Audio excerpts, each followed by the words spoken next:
এইমাত্র কিন্তু বিএনপি নেতা ইশরাককে কিন্তু একেবারে মাঝ রাস্তায় কিন্তু গণধোলাই দেওয়া হচ্ছে। বলে আমার ক্ষমতা রাজনীতি কারা করে, এই দেশের মানুষ ভালো করে, আর দুর্নীতিবাজরা কোরআন এবং ইসলামের রাজনীতি চায়। যখন সত্যিকার অর্থে ভোট হবে তখন মানুষ বলবে যে না, ভোট দিলে বিএনপি আসবে, আমরা এই ভোট চাই না, বিএনপিকে চাই না। যে চাঁদাবাজি লুটপাট শুধু এইসব কারণেই জামাতের সাথে পারবে না। মানুষ এখন জামাতকে চায়, আওয়ামী লীগ বিরুদ্ধে বিরক্ত। যারা যাবে যারা আসবে এদেরকে আমি একই পাখির দুই ডানাই মনে করি।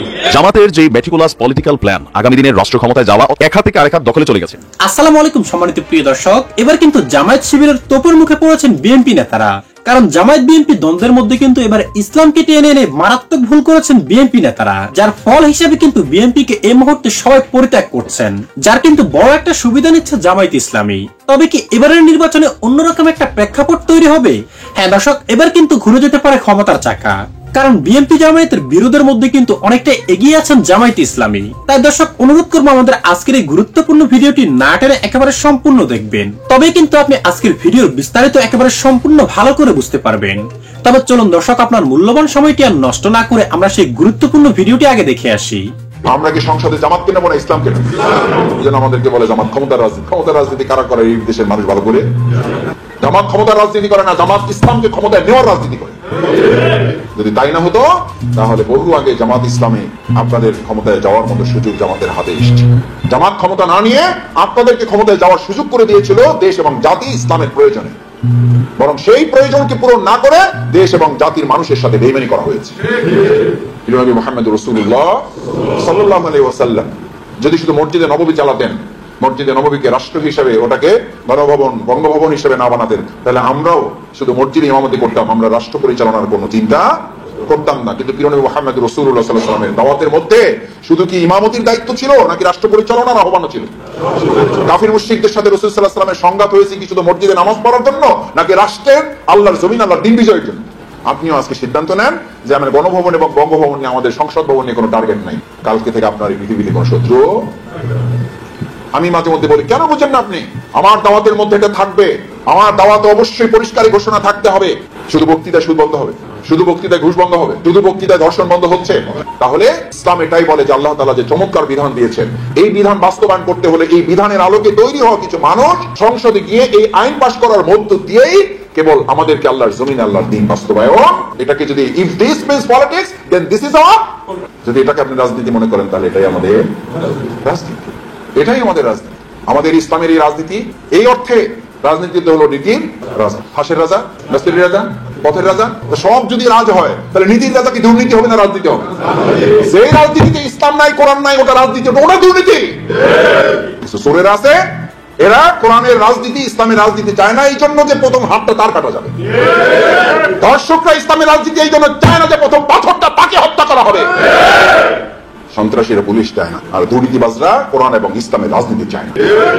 কারণ তারা জানে কোরআন এবং ইসলামের রাজনীতির দাওয়াত যদি মানুষ গ্রহণ করে তাহলে আমাদের এই ধান্দাবাজি বন্ধ হয়ে যাবে, আমাদের এই চাঁদাবাজি, আমাদের এই দখলদারিত্ব, আমাদের এই টেম্পু স্ট্যান্ড দখল করা চলবে না। জেনে বুঝেই এখন বলা হয় ইসলাম কোরআন এগুলো বলেন, রাজনীতির কথা বললেন, ফতোয়া অন্য দিচ্ছে। রাসূল করিম সাল্লাল্লাহু আলাইহি ওয়াসাল্লামের পরিষ্কার হাদিস, জামানা আসবে যখন আলেমদের বুক থেকে ইলম তুলে নেওয়া হবে না, আলেমদের কি তুলে নেওয়া হবে। এবং সেই সময় কিছু মূর্খ লোকেরা ফাজুহেলা অথবা জালিমদের মধ্য থেকে কিছু লোকদেরকে নেতৃত্বের কাতারে দেওয়া হবে, আর জালিমদেরকে, অজ্ঞ মূর্খদেরকে, এবং সে তারা না জেনে কিছু লোকদের কথা অনুযায়ী তারা ফতোয়া দিয়ে দিবে। দিচ্ছে না, দেয় নেই? এই যে মুক্তি জন্ম নেবে, এটা কার ঘোষণা? আল্লাহ রাসূল সাল্লাল্লাহু আলাইহি ওয়াসাল্লাম আগে বলে দিয়েছেন, ফাত্তাও। তারা জেনে না জেনে, নিজে কিছু জানবে না, বুঝবে না, ফতোয়া দিয়ে দিবে। দিচ্ছে না, দেয় না? কার ভবিষ্যৎবাণী? সুতরাং এগুলো দেখে আমরা বিস্মিত হই না, আমাদের এই প্রস্তুতি আছে। আমরা জানি এরকম কিছু ভক্তির জন্ম হবে, আমরা জানি এরকম কিছু লোকের জন্ম হবে যারা ইসলামকে ভাগ করে ফেলবে, দুই ভাগ। কয় ভাগ? আফাতুমিনুনা বিবাদিল কিতাবি ওয়া তাকফুরুনা বিবাদ। তোমরা এমন কি পরিকল্পনা নিচ্ছ, নামাজ পড়বা কোরআনের বিধান অনুযায়ী, মসজিদ চলবে কোরআনের বিধান অনুযায়ী, আর সমাজ চলবে কাফিরদের, মুশরিকদের তৈরি করা মানব রচিত মতবাদের আলোকে? এটা হইতে পারে না। অতাকফুরুনা বিবাদ, তার মানে তোমরা কোরআনের কিছু কথা মানো আর কিছু কথা মানো না। তাকফির, তাকফির মানে হচ্ছে গোপন করা, তাকফির মানে হচ্ছে বলতে না দেওয়া। আজকে তারাও সেই কথা বলতে চায়, কোরআনের সব কথা আপনারা বলতে পারবেন না, আর আমরা বলছি কোরআনের সব কথা বলবো। আমরা এই কোরআনের সব কথা বলতে না দিয়েই বিগত 17 বছর মানুষের ভাগ্যকে আটকে রাখা হয়েছে, আর ভাগ্যকে আটকে রাখা যাবে না। মানুষ দেখেছে দেশ স্বাধীনের 53 বছর পরেও বহু তন্ত্র মন্ত্র দফায় দফায় মানুষের রফা হয়েছে, মানুষের কোনো পরিবর্তন হয় নাই। পরিবর্তনের এখন একটাই দফা, ইসলাম। সব দেখা শেষ ইসলামের এই কথা কি আমার আপনার কথা? এই কয়েক হাজার লোকের কথা? কার কথা? আল্লাহর কথা। এবং এখন গ্রামে গঞ্জে শ্রমিক জনতা মুটের মজুর বলা শুরু করছে না করে নাই? ওনার কথা আমাদেরকে মুগ্ধ করেছে। আমরা সিদ্ধান্ত নিয়েছি এবার ওই সব রাজনীতি করে লাভ হবে না। এবার আমাদের জায়গা মতো আমরা এবার আমাদের রায় প্রদান করবো। আমরা যারা পরিমাণে হিসাব দিতে হবে সেই অনুযায়ী আমাদের রিপোর্টে মাত্র তো 14 রেকর্ড। সেদিন কোটি কোটি মানুষের সামনে আপনার ভিডিও চিত্র ওপেন করে দেওয়া হবে। কোনো কিছু গোপন থাকবে না, সবকিছু ওপেন, নো গোপন, ওপেন। কল্পনা করুন 33 সেকেন্ডের এক ভিডিও ওপেন হয়ে যাওয়ার কোনো ডিসিগ্রি নেই, 2.5 মিনিটের ভিডিও ওপেন হয়ে যাওয়ার পর মন্ত্রীগিরি নেই। আর আপনার 50, 60, 70 বছরের ভিডিও চিত্র ওপেন হয়ে যাবে, আপনার ইমান থেকে যাবে, জান্নাতে যাবেন। কে নিশ্চয়তা দিয়েছে আপনাকে? কে? এটা রাসূল সাল্লাল্লাহু আলাইহি ওয়াসাল্লামের কথা। ক্বাবলা আন তুহাসাবু হাসিবু, রিপোর্ট রাখো, হিসাব রাখো, সংরক্ষণ করো, নিজের জীবন পর্যালোচনা করো। এই পর্যালোচনা যদি আজকে রাজনীতিবিদ হিসেবে আমরা প্রত্যেকের জায়গায় করার চিন্তা পরিকল্পনা গ্রহণ করি, তাহলে দেশের চিত্র বদলাতে সময় লাগবে। তোমার পরিবর্তন করো, হাত্তা ইউগাইয়িরু মা বিআনফুসিহিম। তোমার পরিবর্তন না হলে জাতির পরিবর্তন হবে না। তাহলে আমার পরিবর্তন আগে না জাতির পরিবর্তন আগে? আমার পরিবর্তন আগে না রাষ্ট্রের পরিবর্তন আগে? সার্থক হবে। শহীদ আব্দুল কাদের মোল্লা ভাইয়ের কথা সার্থক হবে। আমাকে ফাঁসি দেওয়া হলে আমার রক্তই এই বাংলাদেশে ইসলাম কায়েমের জন্য রাজপথ তৈরি করে দেবে। আল্লামা দেলোয়ার হোসেন সাঈদী রাহিমাহুল্লাহ একই কথা বলেছিলেন, আমাকে যদি শহীদ করা হয় তাহলে শহীদের রক্তে এদেশে ইসলামের রাজপথ তৈরি হবে। আমরা তার প্রতিশোধ কি আরেকটা জীবন নিয়ে দেব, নাকি ইসলাম বিজয় করে নেব? দেখে ইনশাআল্লাহ পারবেন, পরিবর্তন হবেন, সুন্নের মধ্যে রোপণ হবেন। আল্লাহ আমাদের হাতগুলো কবুল করুন। সম্মানিত ভাইয়েরা, আল্লাহ বলেছেন মালও জান, আর আমরা কায়দা করে বানাইছি। দেখবেন আমরা সবাই বলি, আমিও বলি, জান মাল দিয়ে লড়াই করতে পারবে। আজকে থেকে প্র্যাকটিস করেন, মালও দেবেন, মাল ইনশাআল্লাহ। আলহামদুলিল্লাহ, বাংলাদেশ জামাত ইসলামের প্রতি যে ভালোবাসা আল্লাহ তাআলা তৈরি করে দিয়েছেন, এই ভালোবাসার মাধ্যমে এটা ভালোবাসার রাষ্ট্র যেন আমরা তৈরি করতে পারি, আমাদের সবার প্রতি সেই প্রত্যাশা ব্যক্ত করে জামাত ইসলামের সাথে প্রতিযোগিতায় টিকতে বিএনপির নতুন উদ্যোগ। কিন্তু মজার বিষয় হচ্ছে কোনো কাজ হবে না। কেন কাজ হবে না? এটার একটা থিওরিটিক্যাল অ্যানালাইসিস আমি করবো। জামাতেই জিতবে। দর্শক, বিএনপি দেখছে যে চারিদিকে অন্ধকার। তারেক রহমান বলেছেন যে অবস্থা কিন্তু খারাপ, এত সহজ না। আপনারা মনে করছেন যে গ্রামগঞ্জে আমাদের সংগঠন আছে, না, বড়াইয়ের কিছু নেই, তাসের ঘরের মতো ভেঙে পড়তে পারে। জনগণের কাছে না গেলে 5 আগস্টের মতো ঘটনা ঘটতে পারে। দর্শক, বিএনপির লোকজন বলছে, আমি শুনছি রাস্তাঘাটে বিভিন্ন জায়গায় চলাফেরা করছে, বিএনপি লোকজন বলছে, এক বিএনপি নেতা বলছেন, ভদ্রলোক, আমি নিজে শুনেছি, যে বিএনপি তো জামাতের সাথে পারবে না। কেন পারবে না? এই যে চাঁদাবাজি, লুটপাট, শুধু এইসব কারণেই জামাতের সাথে পারবে না। মানুষ এখন জামাতকে চায়, আওয়ামী লীগ বিএনপির প্রতি বিরক্ত। এই পরিস্থিতিতে বিএনপি কিছু ভালো উদ্যোগ নেওয়ার চেষ্টা করছে, কিন্তু এই ভালো উদ্যোগ সফল হবে না। কেন সফল হবে না সেদিকে আসছি। বিএনপি মহাসচিব মির্জা ফখরুল ইসলাম আলমগীর বলছেন, ঋণ খেলাপিদের মনোনয়ন দেবে না বা না দেওয়ার চেষ্টা করবে বিএনপি। আচ্ছা, এটা একটা ভালো উদ্যোগ। দেখা যায় জামাতের এটা কেন?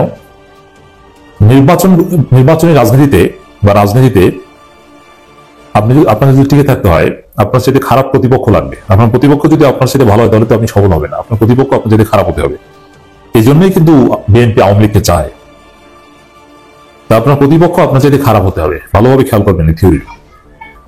এখন আওয়ামী লীগ তো মাঠে নেই, বা আওয়ামী লীগকে বিএনপি চেষ্টা করছে আনতে, কিন্তু জনগণ আওয়ামী লীগকে টলারেট করবে না।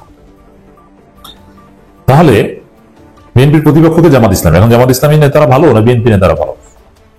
চোখ বুঝে সবাই বলবে যে জামাত ইসলামী নেতারা ভালো, সৎ, তারা চুরি দুর্নীতি কিছু করে না।